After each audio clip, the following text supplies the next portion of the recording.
오늘은 먼저 된 자로서 나중되고 나중된 자로서 먼저 될 자가 있다고 하는 예수님의 잠언의 말씀을 여러분에게 드리게 될 것입니다. 이 혼란한 시대에 세상을 이기는 믿음의 사람이 되려면 버려야 할 것들이 있습니다. 세상을 이기는 믿음의 사람이라고 할 때에 그 의미를 먼저 우리가 정확하게 알아야 할 것입니다. 세상 속에서 선한 영향력으로 세상을 변화시키는 사람, 이 사람이 세상을 이기는 사람입니다. 모든 그리스도인은 세상의 소금과 빛으로 부름을 받은 자들이기 때문에 반드시 세상을 이기는 믿음의 사람들이 되어야 합니다. 그런 삶이 되려고 하면은 버려야 할 것들이 있는데요, 그 중에 한 가지가 비교의식이라는 것입니다. 비교의식에 사로잡히게 되면 우월감을 갖든지 열등감에 사로잡히게 됩니다. 우월감은 스스로 남보다 뛰어나다고 여기는 생각이나 느낌입니다. 우월감에 사로잡히면 다른 사람을 얕보게 되고 무시하는 일들이 일어나게 됩니다. 종교적, 도덕적으로 우월감을 갖게 되면 다른 사람을 정죄하고 판단하는 일이 일어나게 됩니다. 성경에 등장하는 서기관들과 바리새인들의 경우가 그러합니다. 열등감은 자기를 남보다 못하거나 무가치하며 낮추어 평가하는 마음입니다. 열등감에 빠지게 되면 불행한 인생을 살아가게 됩니다. 여러분의 이해를 돕기 위해서 열등감이 많은 사람들의 특징을 몇 가지만 말씀을 드려 보겠습니다. 모든 사람에게는 사실 열등감이 있어요. 열등감이 없는 사람은 없습니다. 그런데 열등감이 많은 사람, 열등감에 빠져 있는 사람들의 특징들을 보게 되면 자존감이 낮습니다. 주위 사람들의 눈치를 많이 봅니다. 자기 자랑이 심합니다. 다른 사람 흉을 자주 보게 되고 명품같이 보이는 것에 목숨을 겁니다. 다른 사람을 칭찬하지 않으며 고집이 지나치게 세고 자기 주장을 꺾지 않습니다. 셈이 많고 화를 자주 내고 자기 자신을 높게 평가하고 남을 낮추어 말하게 됩니다. 여러분이 10가지 특징을 말씀을 드렸는데 이 10번째를 보게 되면 이거는 우월감과 관련된 것이 아닌가? 맞습니다. 열등감과 우월감은요, 이게 종이 한 장처럼 나타나게 됩니다. 자기의 열등감을 감추기 위해서 우월감, 바로 그것을 표출하는 경우들이 있는 것을 보게 됩니다. 열등감이 무조건 나쁘다고만은 할 수는 없습니다.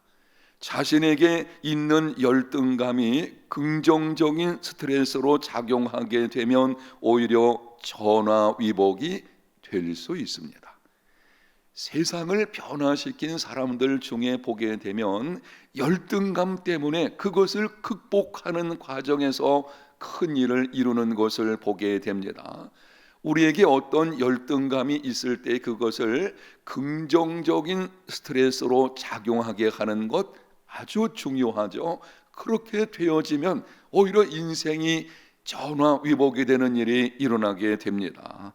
그러나 열등감에 사로잡히게 되면 매사에 소극적이고 의기소침하며 아무것도 이루지 못하는 불행한 인생을 살게 됩니다. 열등감의 원인은 비교의식입니다. 비교의식에서 열등감이 찾아오게 됩니다. 그러므로 이 혼란한 시대에 세상을 이기는 믿음의 사람이 되려면 비교의식을 버려야 합니다. 오늘 본문을 보게 되면 한 부자 청년이 예수님께로 왔다가 많은 재물로 인해서 근심하며 돌아갔습니다. 여러분이 이 사건 기억하실 것입니다. 혹시 잘 모르시겠거든 앞으로 예배 후에 그리고 집에 돌아가시든지 이후에 앞에 있는 성경 내용을 한번 살펴보시기를 바랍니다. 그 청년이 근심하며 돌아가는 것을 보고 베드로가 예수님께 물었습니다. 27절입니다. 보소서 우리가 모든 것을 버리고 주를 따라 싸운데 그런즉 우리가 무엇을 얻으리이까?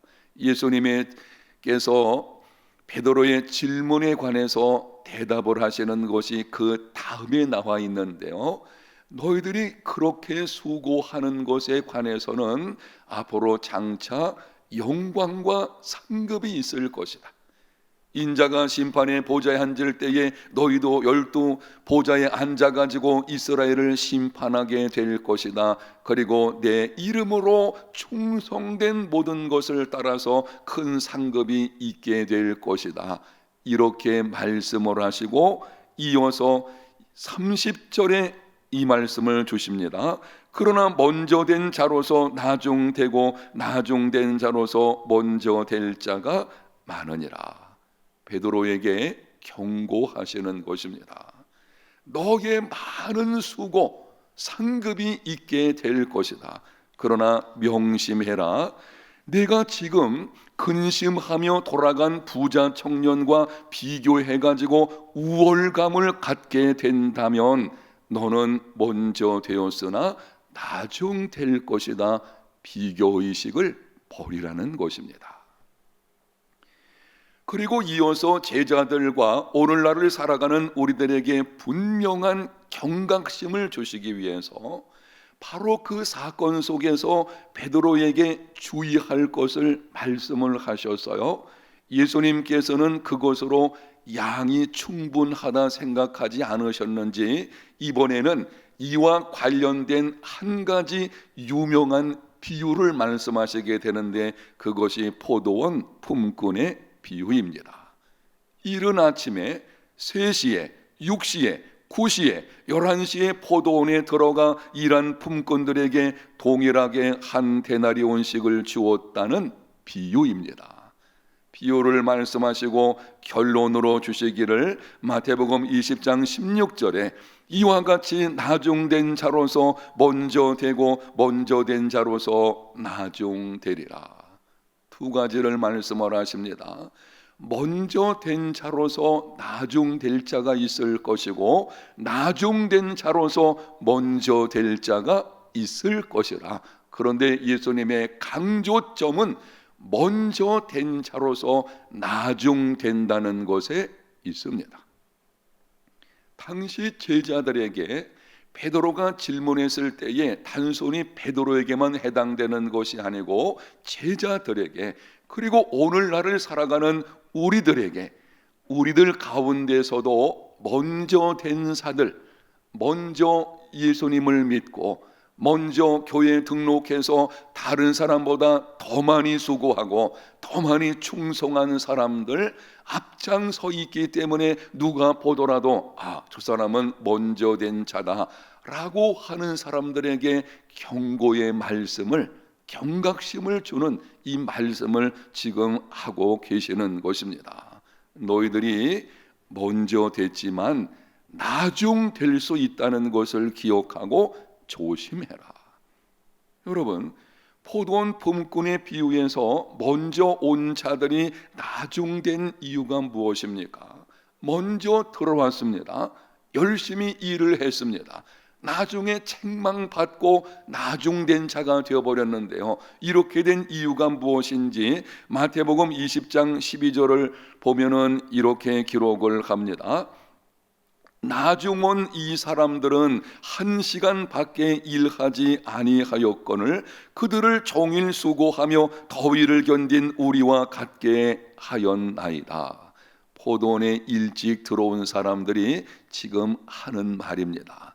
제가 다시 읽을 때에 여러분이 생각하면서 들어보십시오. 이 일찍 들어온 사람들이 여기에 문제가 있어요.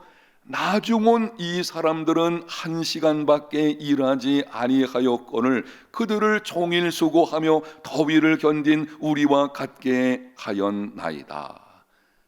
일찍 들어온 그 사람들은 1시간 일하고 1데나리온 받은 자들과 하루 종일 일하고 1데나리온 받은 자신들과 비교하고 있는 것입니다. 주인에게 불평하는 거예요. 아니 주인님, 어떻게 이럴 수가 있습니까? 우리는 하루 종일 일을 했는데 왜 1데나리온을 주시고 저들은 1시간밖에 일하지 않았는데 왜 똑같은 품삯을 주는 것입니까? 실상 그들이 포도원에 들어올 때에 1데나리온 받기로 약속을 했어요. 당시 노동자의 하루 품삯이 1데나리온이거든요. 그 품삯의 약속을 받고 약속한 만큼 받은 것입니다. 그 이상으로 늦게 들어온 자들에게 얼마를 주느냐 하는 것은 주인의 권한입니다. 생각해 보십시오. 일을 하게 되었는데 늦게 들어온 사람이 있어서요. 그런데 늦게 들어온 사람에게도 주인이 은혜를 베풀어서 일한 것보다 더 많이 주었다. 그러면 기뻐해야 되지 않겠습니까? 아니 같이 일하는데 이 사람은 조금 늦게 왔어도 똑같이 임금 주면 그래, 그만큼 주인이 은혜를 베푸는구나. 그게 오히려 기뻐하고 감사할 일인데 비교 의식에 빠지게 되니 불편한 것입니다. 비교 의식에 빠지게 되면 불평이 나오게 되고 결국에는 책망받는 일이 있게 될 것이고 나중이 되어 버리는 것입니다. 누가복음 15장에 탕자의 비유가 나옵니다. 여러분이 내용을 잘 아시기 때문에 설명을 드리진 않겠습니다. 그 비유를 보게 되면 큰아들은 집을 뛰쳐나가지 않았습니다. 열심히 일했습니다. 아버지의 마음을 기쁘게 하려고 충성을 다했습니다. 그럼에도 책망을 받았습니다. 먼저 되었지만 나중 되었습니다. 이유가 무엇입니까? 누가복음 15장 29절과 30절에 큰 아들이 이렇게 말을 합니다. 내가 여러 해 아버지를 섬겨 명을 어김이 없거늘 내게는 염소 새끼라도 주어 나와 내 벗으로 즐기게 하신 일이 없더니 아버지의 살림을 창녀들과 함께 삼켜버린 이 아들이 돌아오매 이를 위하여 살찐 송아지를 잡으셨나이다. 동생과 자신을 비교하는 것입니다. 동생이 한 일과 자신이 한 일을 비교하고 아버지가 동생에게 한 일과 아버지가 자신에게 한 일을 비교했습니다. 비교 의식에 빠지게 되므로 사랑으로 행하시는 아버지를 이해를 못하게 되는 것입니다. 비교 의식에 빠짐으로 당시 서기관들과 바리새인들 경우에는 은혜로 행하시는 하나님을 알지 못하게 된 것, 바로 그 비유에서 주님께서 언급하시는 것이죠.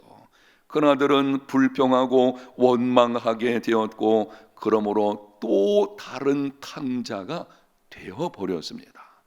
탕자의 비유에는 탕자가 2명이 있는데요, 작은 아들이 탕자에 있었지만 큰 아들도 마찬가지거든요. 비교의식이 이런 일을 초래하게 만든 것입니다. 종종 사탄은 비교의식에 빠지게 만들려고 우리에게 속삭입니다. 내가 이 교회를 위해서 얼마나 수고했는지를 헤아려 보아라. 그리고 내가 이 교회에서 받은 것이 무엇인지 생각해 보라. 내 옆에 있는 아무개 집사, 그는 그렇게 일을 열심히 한 것도 아닌 것 같은데 더 인정받는 것 같고 더 세움본 받는 것 같고 그렇지 않느냐? 여기에 넘어가면 안 되는 것입니다. 이러한 사탄의 속삭임에 넘어가게 되면 섭섭한 마음이 듭니다. 불평, 원망하게 됩니다. 결국 수고는 수고대로 하고 먼저 되었으나 나중 되는 일이 일어나게 됩니다. 비교의식에 빠지지 않도록 조심하십시오.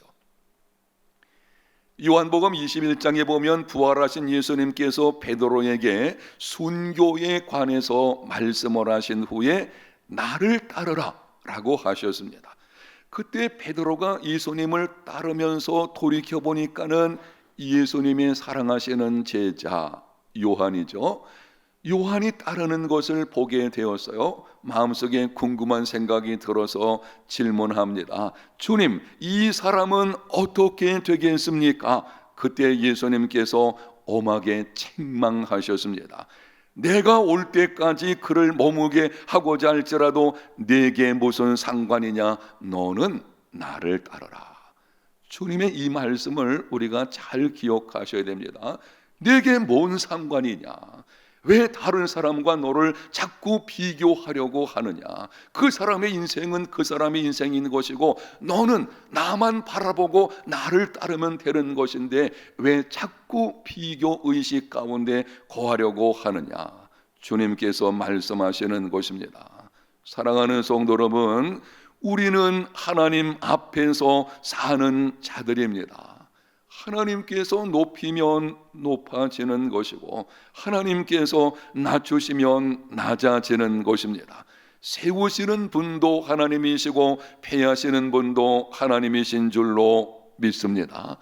그러므로 우리는 다른 사람과 자신을 비교할 필요가 없습니다. 그저 나에게 주어진 일에 겸손히 충성하고 내게 주어진 경주를 열심히 달려간 후에 그 모든 것을 주님께 내어드리는 삶이 되시기를 바랍니다. 연세대학교와 방정환 재단에서 조사한 것에 의하면 우리나라 어린이들과 청소년들의 삶의 만족도가 OECD 국가들 가운데서 꼴찌라고 합니다. 우리 자녀들이 이 삶에 만족함이 있어야 되는데요, 기쁨이 없어요. OECD 국가들과 비교해 보니까 꼴찌예요, 만족도가. 그 이유에 대해서 어떤 사람이 이렇게 말을 했습니다. 한 예를 드는 것입니다. 초등학교 아이가 학교에서 100점을 받아오게 되면 대한민국 엄마가 가장 많이 하는 말, 첫 번째, 100점 맞은 사람 몇 명? 비교 프레임을 심어준다고 합니다. 100점 맞아왔으면 그것을 칭찬해 주는 것으로 끝나면 좋은데 벌써 부모가 비교 의식이 있다 보니까 100점 맞아서 100점 한 사람 몇 명이나 돼? 이런 거죠. 두 번째는 정말 의심하는 말로 자존감을 떨어뜨립니다. 너 정말 그렇게 맞았어? 이런 거죠. 세 번째는 이렇게 말한답니다. 기말고사 잘 봐야 돼. 다른 시험에 대한 불안감을 조성합니다. 기말고사 잘 보면은 어떻게 말을 할까요? 중학교에 가서 잘해야 돼. 그 다음에는 특목고에 들어가야지. 그 다음에는 수능시험 잘 봐야 돼. 그 다음 뭐라 그럴까요? 수능시험 봐서 대학 들어가면 진짜 공부는 대학 때부터야. 졸업하고 회사에 들어갔습니다. 이렇게 말합니다. 자기 개발을 꾸준히 해야 돼. 결국 현재의 삶을 누리며 감사할 기회를 잃어버리게 되는 것입니다. 행복 지수가 낮아지죠. 부모의 세상적인 가치관과 비교 의식이 자녀들로 하여금 만족하지 못하는 삶을 살게 하는 것입니다. 비교 의식 버려야 합니다. 어떻게 하면은 비교 의식에서 벗어날 수가 있겠습니까? 우리는 다 연약하고 부족한 존재들이기 때문에 나도 모르는 사이에 다른 사람과 비교하려는 마음들이 있어요. 어떻게 하면은 우리가 이러한 비교 의식을 떨쳐 버릴 수 있겠는가? 따라합니다. 예수 그리스도 안에 자신의 정체성을 돌아. 예수 믿는 나는 누구인지를 분명히 알아야 돼요. 이 혼란한 시대를 어떻게 살아야 하는가라는 주제로 이번 세일의 특세가 이루어지고 있는데요. 첫 번째 시간은 송구영신 예배 때도 그리스도인의 정체성에 관해서 말씀을 드렸어요. 모든 그리스도인은 세상의 소금과 빛이다. 그것을 분명히 알아야 한다고 했습니다.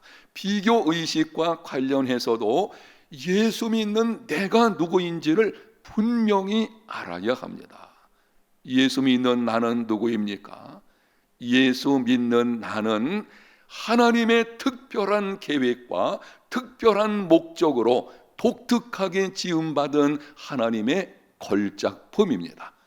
동시에 예수 그리스도로 말미암아 구원받은 하나님의 자녀의 권세를 가진 자들입니다.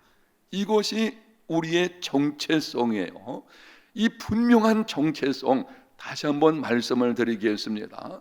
예수 믿는 나는 하나님께서 특별한 계획과 특별한 목적을 가지고 독특하게 만드신 하나님의 걸작품입니다. 하나님이 우리 한 사람 한 사람을 공장에서 물건 찍어내듯이 만든 것이 아니었어요.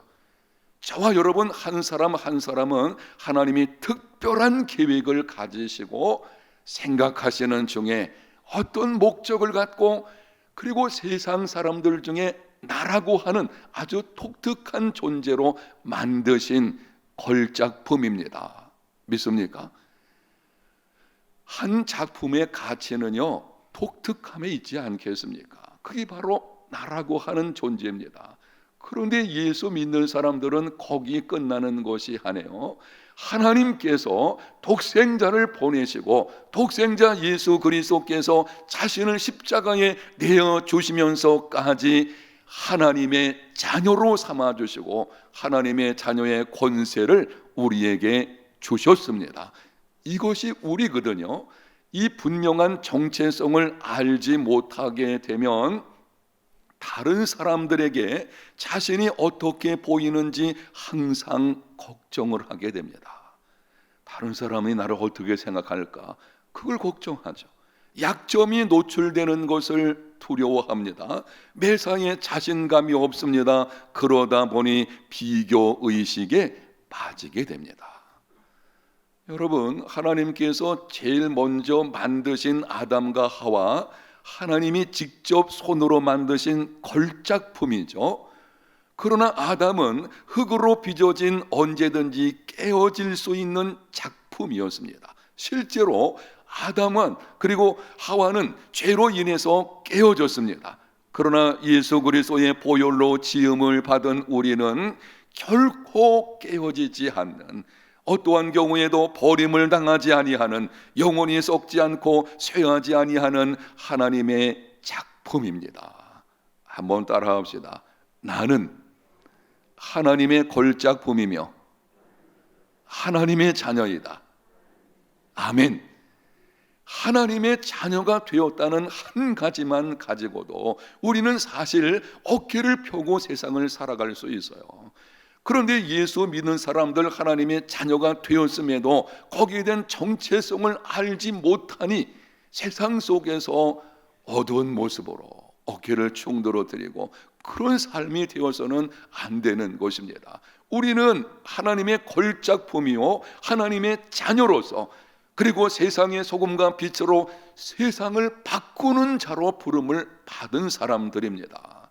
이 분명한 정체성을 알고 여러분 때로 힘들고 어렵다고 할지라도 어깨에 좀 힘을 주고 세상을 살아가는 삶이 되시기를 축복합니다. 이렇게 하십시오. 제품 인생이 아니라 작품 인생이 되십시오. 이게 이런 뜻입니다. 제품 인생이라는 것은 다른 사람이 내 인생을 만들게 허용하는 인생입니다. 작품 인생이라는 것은 하나님 앞에서 내가 내 인생을 만들어 가는 것입니다. 기억하십시오. 다른 사람의 여러분의 인생을 끌고 가게 하지 마십시오. 우리는 하나님 앞에서, 이 말씀이 중요합니다. 하나님 앞에서 하나님의 목적과 하나님의 계획하심을 따라서 내 인생을 내가 만들어가는 사람들입니다. 아멘. 그때 우리는 비교의식에서 벗어나게 될 것이고 하나님 앞에서 하나님을 신뢰하는 믿음으로 승리하는 삶을 살게 되는 것입니다.